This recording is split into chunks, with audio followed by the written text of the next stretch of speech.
Well, y'all, I got a Diddy update. Let's go. When we started Warby Parker, we just sold glasses. And only online. But people liked them. Can you believe we're just weeks away from Diddy going on trial? And the stakes are high. Not only has Diddy been in jail since his September arrest, but it's officially confirmed his ex-girlfriend Cassie is expected to take the stand to testify against him. She won't be testifying under the moniker Jane Doe. Instead, she's planning on using her own name. However, federal prosecutors say Diddy's other alleged victims won't be doing the same. I'm Elizabeth Milner with Law and Crime.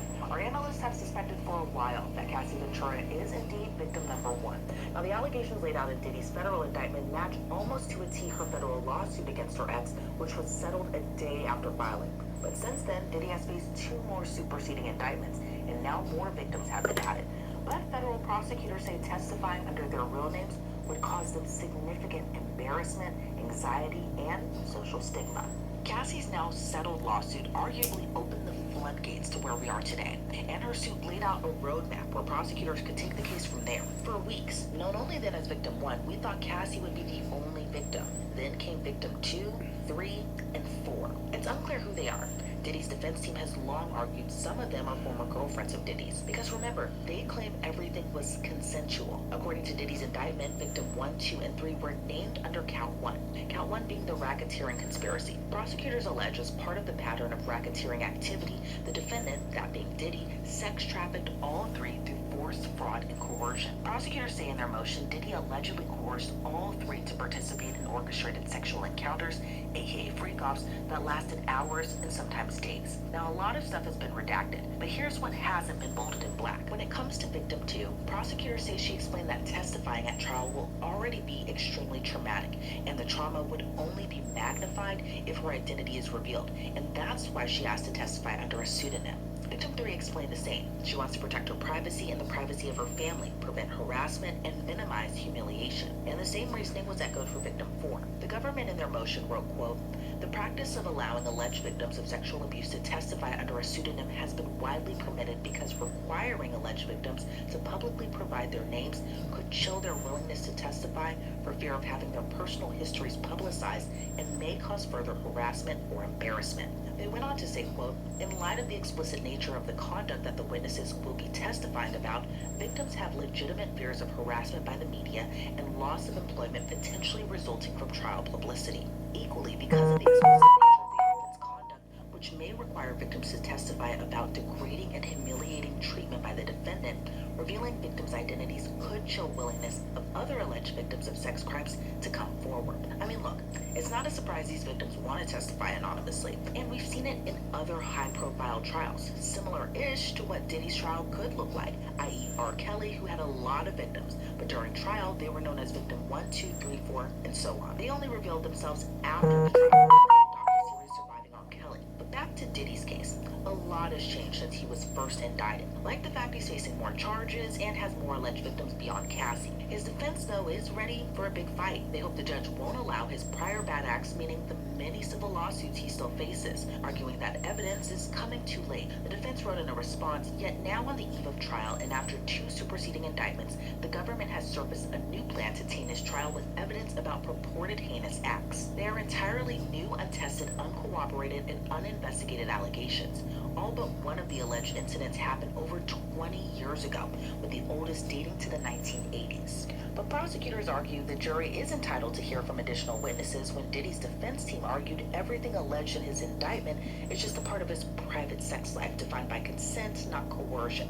Essentially saying if the defense says it's his private sex life, witnesses should be on the stand to verify that. As far as the victims in the indictment, though, their testimony will prove crucial, especially Cassie's testimony. Again, we're just weeks away from trial now, and openings are slated for early next month. The stakes are high. If Diddy's convicted, he could spend years in prison.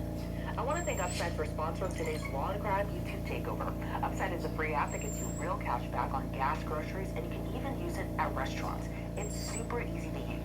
Just claim an offer in the app, pay as usual using your card, and get paid. And it's actual real cash back too. You can use it Upside at places like Shell, Exxon, 7-Eleven, and even Chipotle. So to find out how much you could earn, click the link in the description to download Upside. or scan the QR code on your screen, use our promo code LCTakeover, and get an extra 25 cents back on every gallon on your first tank of gas. Again, that's promo code LCTakeover for an extra 25 cents back on your first gallon of gas.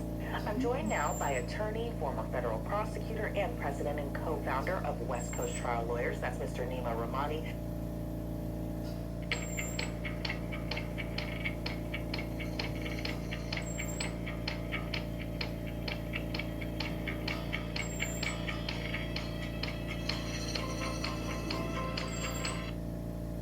Former federal prosecutor and president and co-founder of West Coast Trial Lawyers. That's Mr. Nima Rahmani. Nima, always great to see you, and thank you so much for being here today. We've had a lot of discussions about victim 1 in the indictment against Diddy. We know that's Cassie, but there's also victims 2, 3, and 4. We don't know who they are, and they won't be testifying using their real names. What are your thoughts about that?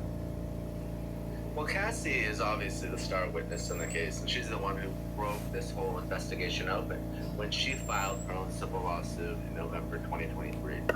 She was not only a victim, but she was a witness to a lot of the other victims who participated in the free cops. She was romantically involved with Diddy for more than a decade, so there's no surprise in the original indictment when she was the only victim who was identified. Now, obviously, there is corroboration of her account because we've all seen the video of her being beaten at the Intercontinental Hotel in Los Angeles. But the prosecution wants more, and what they've done is they've chosen who they believe are their best victims in terms of testimony. Obviously, they're not going to put 100 victims on the stand, but they do want several that are going to tell the same story of physical and sexual violence and sex trafficking. And I think the prosecution, at least, they believe they have enough to get a conviction here with those victims. And given that Diddy exuded this power over the industry previously, kind of before this fall from grace in a way, are you surprised at how terrified the victims are to testify against Diddy? Because the prosecution, kind of in their motion to keep their identities pretty much to keep them anonymous, they were just saying that they're terrified of humiliation, embarrassment, of social stigma if their names were to get out there. I'm not surprised the victims are terrified. Now, of course, we have public trials in this country, and under the Confrontation Clause, Diddy, through his lawyers, he gets to cross-examine those victims. But if you believe the allegations in the indictment, and I do, at least one of them was dangled over a balcony. And we know that Diddy has a lot of weapons because they were seized during the raids of his Los Angeles and Miami homes in March of last year. And not to mention a significant entourage and security.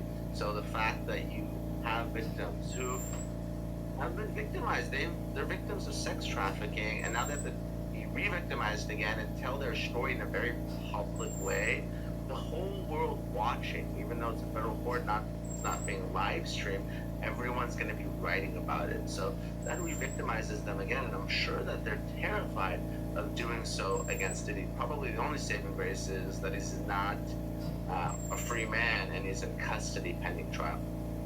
And that makes a lot of sense as to why, they may feel a lot more comfortable to testify against Diddy, knowing that he is locked up right now. And we'll kind of see how the trial continues to unfold. Well, as we talk about Cassie, it's kind of interesting to kind of see how everything with Cassie kind of played out through the course of everything, even going back to September of 2023. And it seems like at first a lot of people had, in a way, trouble believing her and the claims that she had made against Diddy and her now settled lawsuit against him. But it seems like more people were on her side and more people believed her when that video came out of the 2016 brutal assault that happened at the Intercontinental Hotel in Los Angeles. But why do you think it was that when we talk about Cassie's claims, weren't believed in really until that video came out? Elizabeth, is very common. I represent a lot of victims. I don't have any of the Diddy cases, but we've sued a lot of people in the entertainment industry. We sued Kanye, Lizzo, Jason Derulo, which got a big verdict against Soulja Boy. So, we sued Takeoff for sexual assault before he passed away. So, I understand the psychology of a victim, and oftentimes they don't want to come forward because people will shame them, they'll blame them, they'll call them liars, they'll say this is a money grab, this was all fabricated. Let's not forget, Diddy, through his lawyers, denied everything Cassie Ventura said. Even though he settled her case the day after it was filed, even after his homes were raided, he denied everything. Only when CNN got that video in May of last year did he finally step forward, and he went on social media and he issued this apology. I didn't think it was particularly heartfelt, but it was the only time that Diddy admitted to anything happening. So that just goes to show first how powerful a video is, but also how the public, they tend to believe these celebrities, and whether it's because they're enamored with them or they love their music or some other psychological reason, people tend. You run into your dog hero and he actually makes time to talk. Oh my gosh, Caesar Milan. I've been watching you on TV for like 20 years. They're enamored with them or they love their music or some other psychological reason, people tend not to believe victims. And in today's age of social media, as soon as someone files a lawsuit or makes an accusation, the first thing that happens is people come out in the comments and tweets on, probably the law and crime comments, they say this person is lying. So it is very challenging, whether you're a long-time girlfriend like Cassie Ventura or you're someone who just participated in one freak-off against your will, come forward and make an allegation that will become public. And I know a lot of people are anxious to see what her testimony could look like. What do you think it will look like? She was with Diddy for years. However, the defense claims, everything in their relationship was consensual. But what do you think, under direct specifically, her testimony could look like? I think she'll hold up on direct, and it sounds like through her lawyer she is eager to testify, and I think she'll do well. I think she's out of that abuse cycle, and now she's probably seen strength in numbers where other people will come forward. It's also important to note, oftentimes abusers, they don't just abuse one victim, so it's really hard for the first person to come forward, but when that person does, whether it's a man or woman, oftentimes that motivates others to come as well, because they say, well, look, I have a similar story, and I see strength, I see power in this person that's come out to stand up against her abuser. So I think we're going to see a more powerful, a stronger, a more willed Cassie Ventura on that stand, and I think she'll do well. But of course, this case has really nothing to do with the direct examination. It's all going to come down to the cross-examination, because we know Diddy, through his lawyers, they're going to come after the victims very aggressively. They're going to say that they've all filed civil lawsuits, that someone like Cassie is just a disgruntled ex. This is all fabricated and made up for money, and really, this was all consensual, and it was just regret. Not saying I believe it, but that's what the defense is going to be. And I imagine they'll be very intense when it comes to that cross-examination, but I'm wondering your thoughts on how intense they'll actually be, because, I know we had discussions a couple weeks back about Cassie. She's now pregnant, but I don't picture them, or hopefully not in a way, them just yelling at a pregnant woman. If I were a juror on the case, I would just kind of be like, what is happening? But how intense do you think this cross-examination will be, given that they've been broken up for years, given that she's married now and she's a mother now to about to be 3 children? But what do you think it'll look like, and how do you think a juror will kind of interpret an intense cross-examination like we may be anticipating? Well, this is my prediction, and I think it will be something similar to another very high-profile case, and that was Johnny Depp versus Amber Heard. I predict we will have a female defense attorney handling the cross-examination, so it's not an overbearing man. That's something that we typically see in these cases, but I do think the cross-examination will be aggressive. It will be rigorous, because Diddy's life is on the line. This is not a time to kind of hold back or use kid gloves on the witness. So obviously you don't want to be so overbearing where you turn off the cameras. They're ultimately your audience here. But I expect a very aggressive and vigorous cross-examination by a female defense attorney when it comes to Cassie Ventura.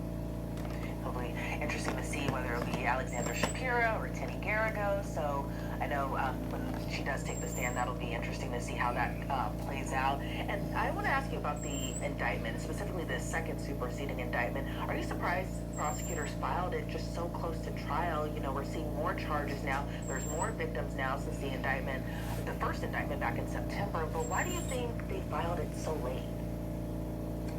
We did see some tweets with the most recent indictment. And normally you don't see a superseding indictment.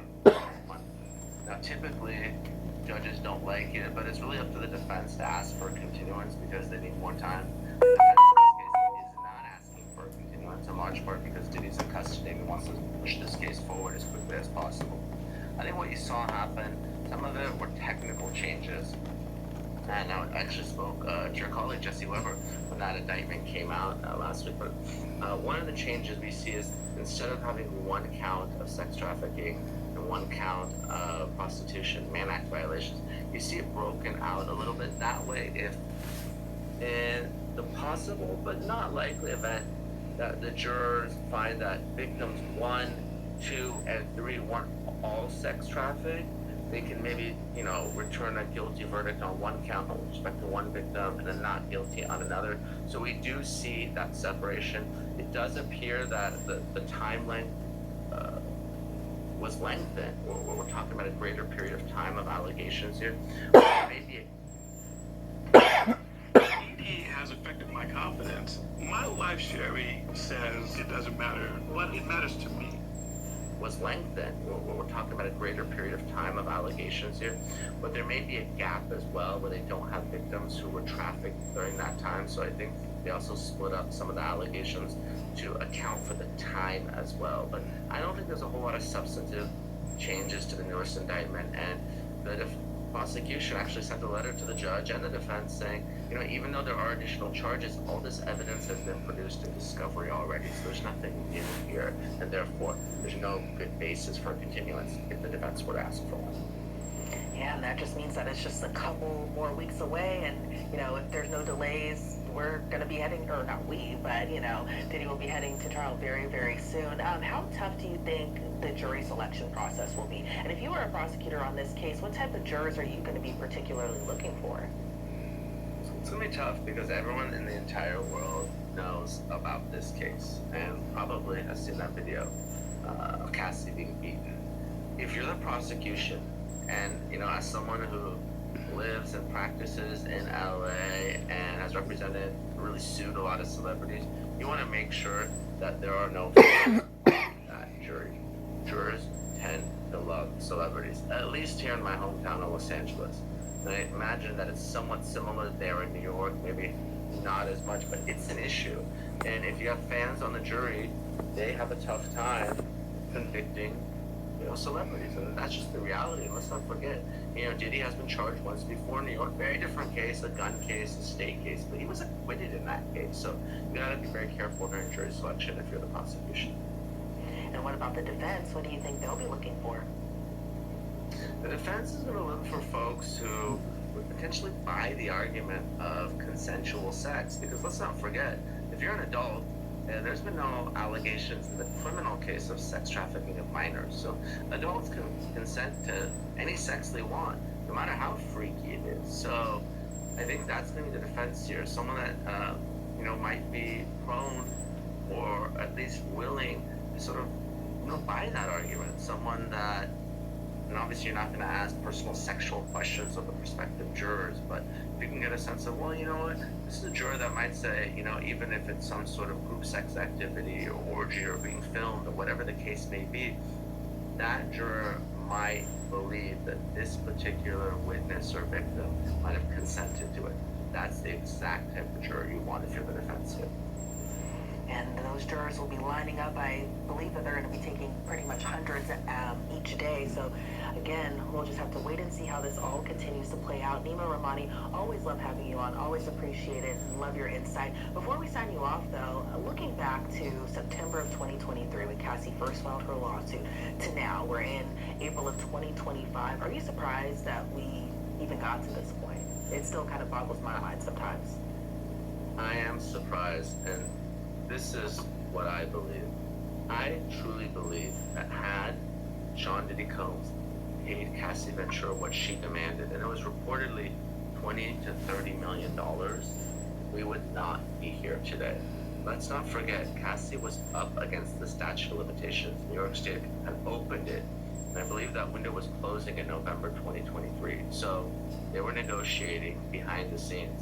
Reportedly, we don't know if this is accurate or not, Diddy was only willing to pay $10 million, which really amounts to 1% of his $1 billion reported net worth. Had he just paid her what she asked for, we might not even be here today. So the fact that it may have been not only Diddy's violence, but his greed that put him in this position is very telling in my opinion. Yes, it is, and that fall from grace really just felt like once it started, it just went from there. Nima, again, thank you so much. It'll be very interesting to have you back on. Or And that's not it. interesting, I should